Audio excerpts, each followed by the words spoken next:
Dumating na ulit ang ating order na sandals. Dahil mura lang siya, 80 plus lang. So, ayan na guys. Ang una kong in-order ay yung sa anak ko, yung kulay white. Now naman, ang kinuha ko is yung kulay khaki. Ayan siya. So, wala akong taga-video, kaya ako na lang ang nagbi-video. Ayan, napakaganda niya guys. Ayan, kulay khaki siya.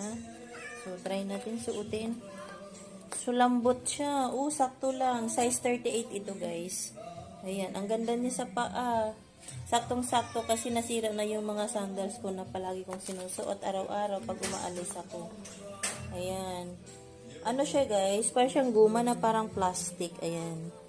So, ang ganda niya. Ang cute niya sa paa. Ayan. So, cute niya.